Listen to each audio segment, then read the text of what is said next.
Brandon, with Mountcastle at first base, considering he had played the position in the past, he worked out there some in spring training and in camp, you feel like it should be a relatively smooth transition?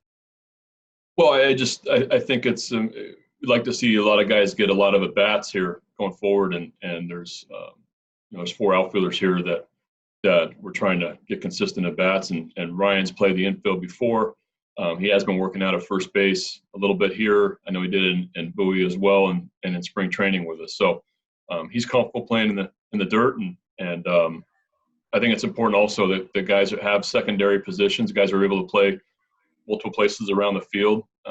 Like we talked about on the radio, for me, as your talent and as you get better as a team, I think you're going to want to always get bats in the lineup, so guys be able to play other spots is important. Next, we have Rich Dubrow. Hey, Brandon, I don't know if you had a chance to look at the postseason schedule that was released earlier today, but it's obviously the first time in the bubble. And when you look at that, do you think that it's going to be even more difficult for a team to win this year, and that a team will have these challenges to become the World Series champion?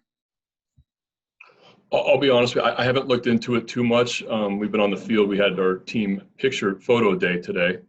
So I just was catching the news on a lot of that stuff here just in the last 20, 30 minutes. But I think I'm not really sure. I think this is an unusual year. I think everybody's been making sacrifices for a while now. I know that the NBA has been successful, and I think NHL, what they're going through has been successful.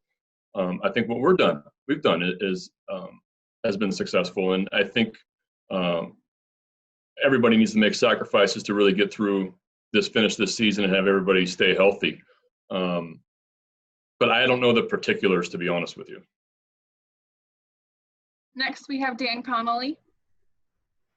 Hey, Brandon, you've talked about the versatility of these guys, but it obviously is in the majors as well. So a guy like Mountcastle, what's your philosophy now that he's going to play a little first base?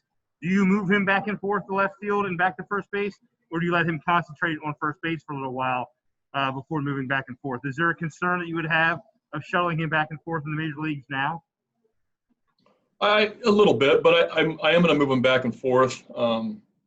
I have been really happy with the defense he's played in left field. I thought he's done a really nice job since he's been here, and credit goes to him and the work that him and the coaches did in Bowie, because he has improved a lot in the outfield. And now we likely see him at first base a little bit as well. And I did think if it was a brand new position or a place, he's played the infield his whole life. And so it's not like he's never been on the infield dirt and I'm just throwing a guy at first base before, but it's somebody that has played in the infield, has taken reps at first base. And so I'm ready to try it. Next up is John Mioli. Brandon, you've said often that it's hard to evaluate in September. We're about halfway through September. Do you feel like this is one of those Septembers, or is this more normal than you would expect? I think it's a little different just because the lack of the expanded rosters. I think you have mainly, in September, normally you have 30-plus guys on every team. Teams can match up differently. There's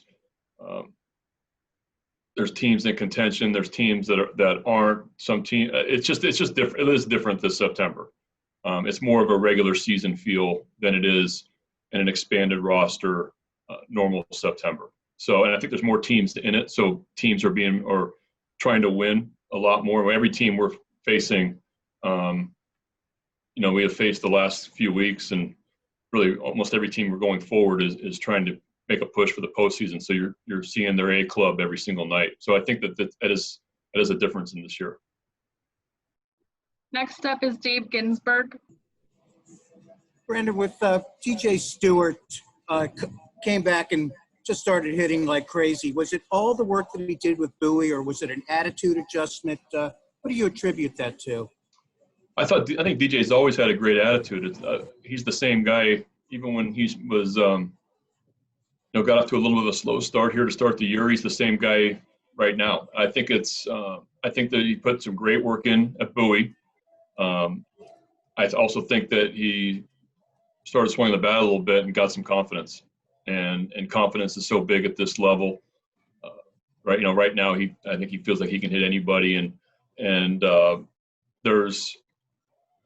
I think the good work also added to that confidence, and that he was really swinging the bat well down there, facing good pitching in our Bowie and our secondary site, where you're facing really good arms and some of our top prospects and upper level guys, and he was having some success, and you could see the different, a little bit different mechanically when he came back, but also it's just the confidence boost has been for me the real reason why he's swinging the bat better.